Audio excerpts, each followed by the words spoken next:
Okay, 16th of February 2022. Must have been feeling a little bit frustrated at lack of progress, i.e. me not making money at the moment. I think it's to be expected in the current sort of background with the market. I'm still down -2% for the calendar year versus about 10 for the NASDAQ and about 6.7 for the Dow Jones. So yes, relatively speaking, that's not too bad. Just noting I'm feeling a bit frustrated with myself, spending a lot of time not making money, even though I don't think the calls have been actually too bad and the conservatism has played.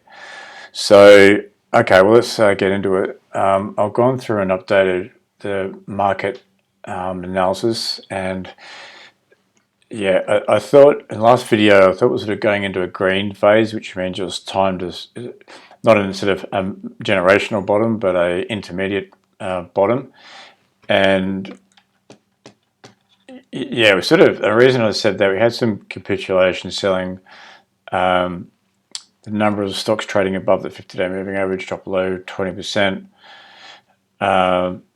So it started to look like, okay, we're sort of forming a nice sort of bounce here, hoping obviously it was going to go further. And then it gets sort of rejected off the 200-day moving average. Had some run particularly nasty day. I think it was Friday last week. Things like semis just got shot. So rolled back over again, and that was sort of, yeah, a bit of capitulation selling again in those sort of tech stocks.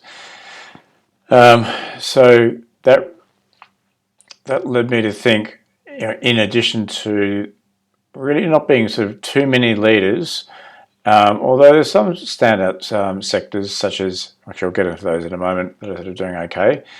But I thought without the sort of standout leaders, there's no reason to be sort of too positive on the market.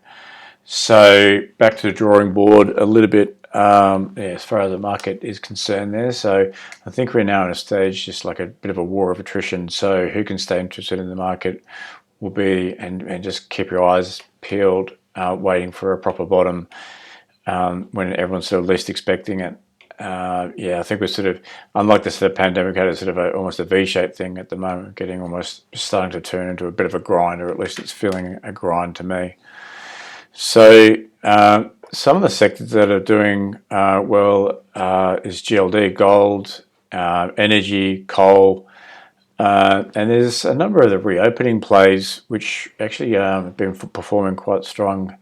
Las Vegas Sands, LVS, Marriott, MAR, Cedar, I think it's called Cedarwood, it's like a caravan RV type park, States, FUN and Spirit Airlines, SAVE, they're all sort of cracking along quite well as well.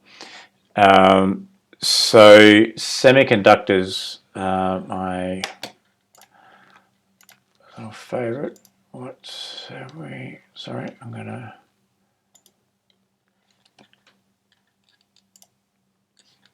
get on this. Oops. What have I done? Oh, there we go. Been literally all over the place. They look to me like they're trying to form a bottom. So, for example, NVDA sort of tagged the 200, bounce from there, but the 50-day moving average is declining. So that looks to me, yeah, like it's sort of been trying to bottom there.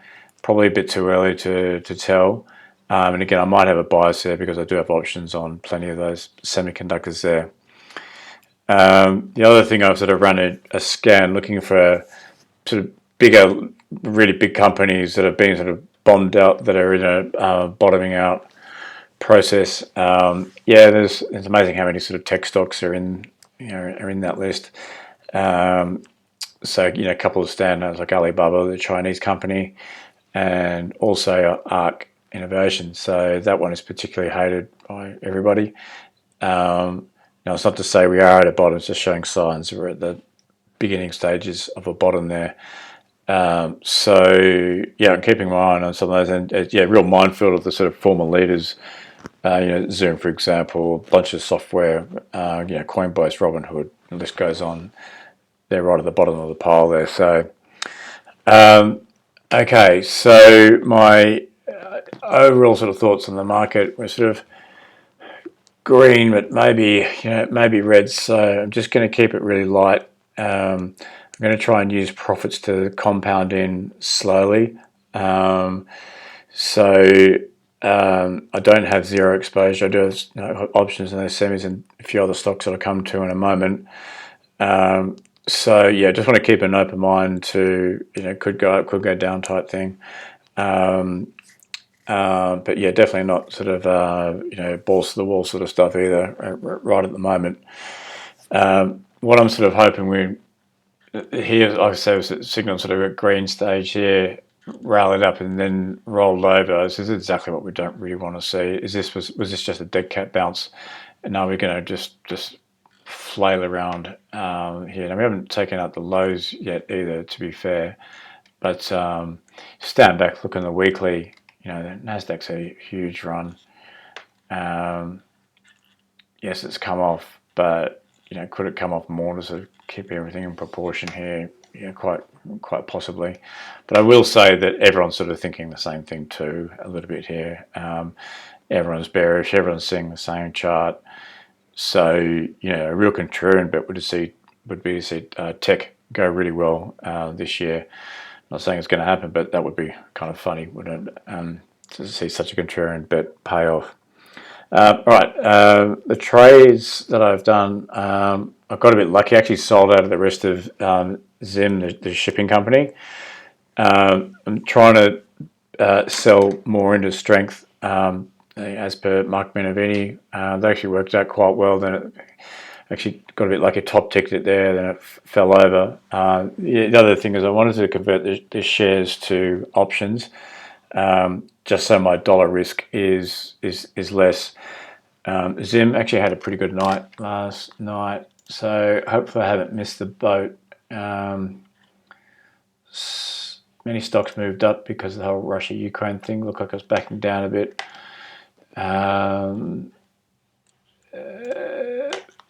Yeah, so a bit annoying. I was hoping for a deeper pullback buy entry here, and I thought maybe I'd get the options cheaper here. That was only one night. My plan is to just to see what happens now in the next few days. I'm hoping for a better pullback buy entry there. And by that I mean I want to buy options next time around. Okay, I bought Las Vegas Sands. One of the sort of reopening plays. Talked about in a previous video. 50-day turning up, stage 1, BGU held it. Going into stage 2, has held that so far. Yes, previous resistance, that is the negative here. However, that was going on a little while ago now, so hopefully that's not too big a factor. But again, I want to sell the shares at some point and convert those to options to keep my dollar risk lower. And HES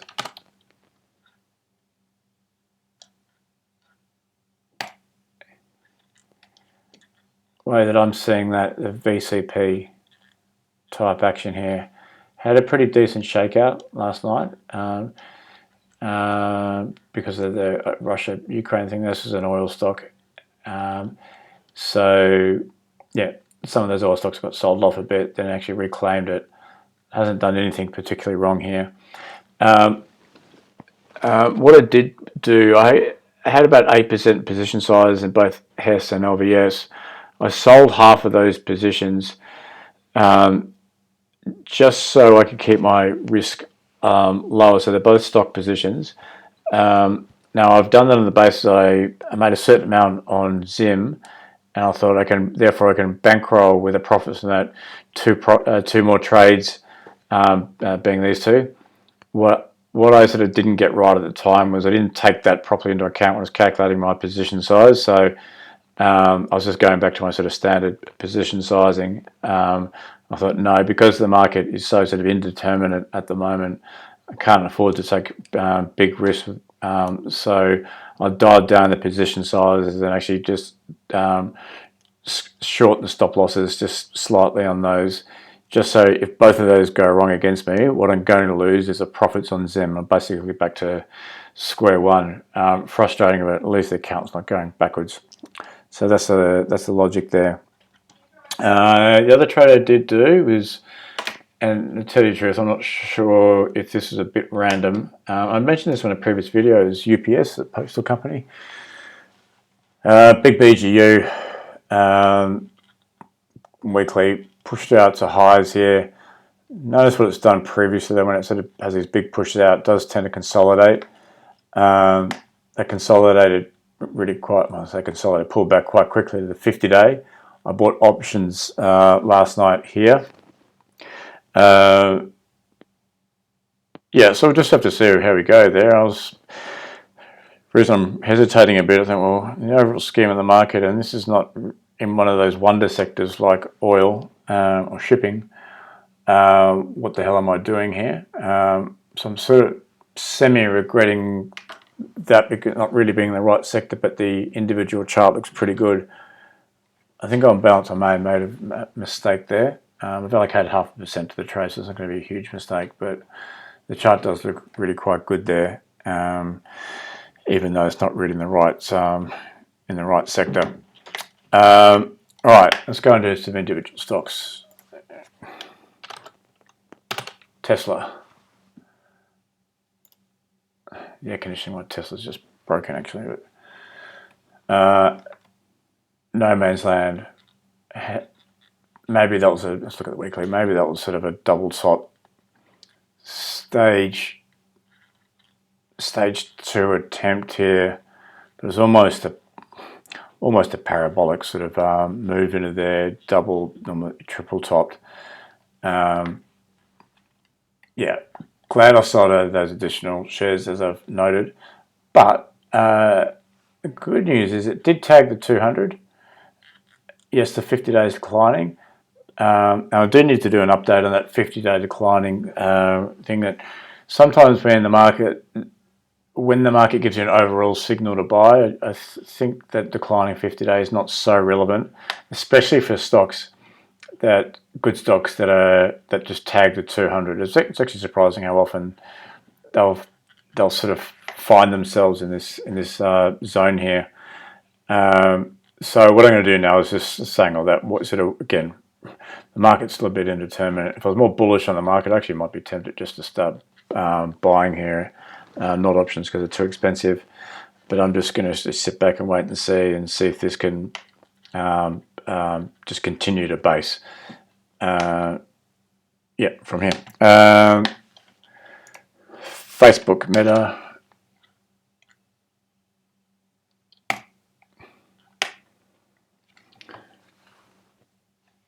Downgrade. Kept on sinking. Haven't bought. Don't plan on buying. This could be one of those sort of bottom fishing type ones, but I'm going to need to sort of see it rebase here. And the other thing is the options are actually fairly expensive on this. I should say, in general, options feel a little bit expensive at the moment. That kind of makes sense in terms of the market volatility, being scared about war and also inflation in the States. Snapchat is when I sort of wiped out sort of tech stocks, but I'm seeing that as a starting point of a stage 1 base here. So I have made some notes that you actually want to see some capitulation selling. That's we certainly got that in spades through here. Perhaps the beginning of a head and shoulders type pattern here. No, I haven't bought it yet. If I can see this 50-day start to move up, then there might be a trade here. You can see it sort of consolidating a little bit here. I'll just bring up the ARK one that I just talked about before. capitulation selling, bit of consolidating. I'm certainly not saying it's the bottom. It obviously could just roll back over again, but you know, like it did here, capitulation selling, consolidation, and then just don't need to get hammered again. Look at the volume coming in though. So yeah, interesting just to keep an eye on that one. Doximity is BGU still holding that level really. So yeah, again on the short list, not buying it. Problem here is we've got some previous resistance here. I'm not likely to buy this one short term. Yeah, you never know. We'll keep an eye on it. A bit more basing there would be great. Expedia. Yeah, one of those reopening plays. Look at that, just powering out. Bill's another Bible gap up that's holding. Boom, huge volume, holding that so far. Sort of saying that running into previous resistance there. Again, nothing to do short term, but just keeping that on the watch list. Very similar note, Datadog. I understand a very high quality company. Big volume, it's a bit distorted by that volume there. Holding it so far, 50-day flattening out. So there is a few green shoots in some of these tech stocks. Now, kind of think at some point if you get, I don't want to buy a sector that's otherwise bad, but an individual stock that looks good. Just contradicting myself on UPS there. But if we start to see some more of these individual stocks start to look okay in the tech land, yeah, the contrarian bet at the moment is to buy those. Did notice a thing on Twitter that Mark Minervini said just as indices sort of were masking what was happening on the last year on the way out, they might be masking what's happening on the way down too. So they may not be the best indicator for bottoms, and we might just have to keep on looking at individual. Definitely have to keep on looking at individual stocks. So yeah, there's a bit of green shoots there. Saying that, let's look at some of the FANG stocks. They're a bit all over the place. Google, BGU, announcement of stock split, can't hold it, barely holding the 200-day moving average. Might be basing. It's looking pretty weak though, isn't it? Keep it on the short list, but yeah, looking a bit weak. Apple's about the only FANG stock that's looking, you know, stage 2. And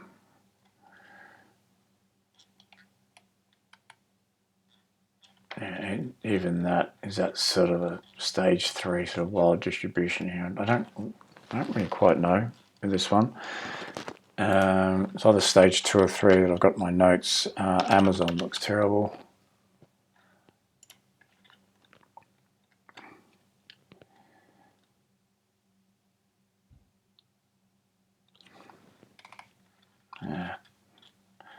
Moving averages rolling over, tagging that, flopping over.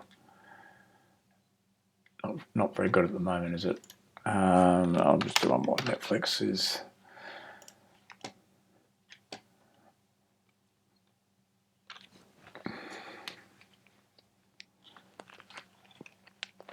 Had a shocking moment here. Trying to sort of hold steady where it is. Way too early to tell what's going on there. Okay, there's some individual stocks. The trades that I'm looking to do is, yeah, maybe to rotate out of the shares in HES and LVS for options, depending on pricing, and or use profits from that to do additional trades to slowly get exposure that way. Two of the big credit card companies are looking actually kind of interesting. MasterCard, sort of big earnings. I was here, sort of pull back to that. Saying that it's kind of, pretty sloppy stuff. And similar looking chart with Visa.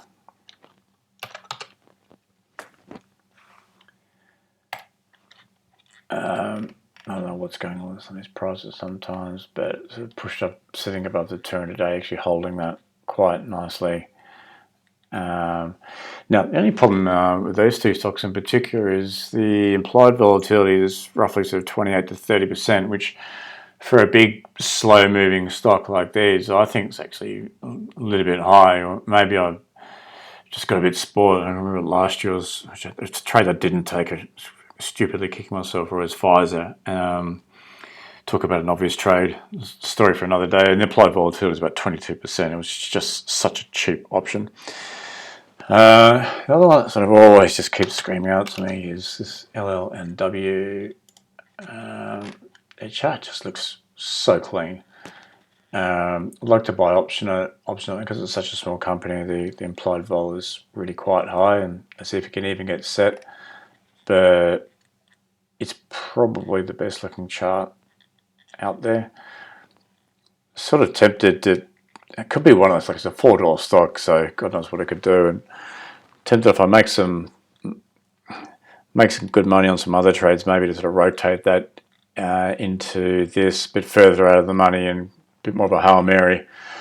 But saying that, I'm sort of making a note to myself, when I start making money, I'll start to get flippant with house money. But yeah, I digress. Seriously nice looking chart there. All that crap that's sort of happened over the last few months, that's just totally been absorbed. A nice shakeout here. Yeah, more I look at it, the more I want to sort of try and figure out how to buy it. In a previous video, I mentioned Vista as a short. I haven't taken the trade. Honestly, can't remember where I said it. I think it was here somewhere. And then, yeah, sort of fluffed around. Actually hasn't really dropped that much. I haven't done much with shorting, just in general. Still looks like a bit of a short to me. Don't know anything about the company. That's about it.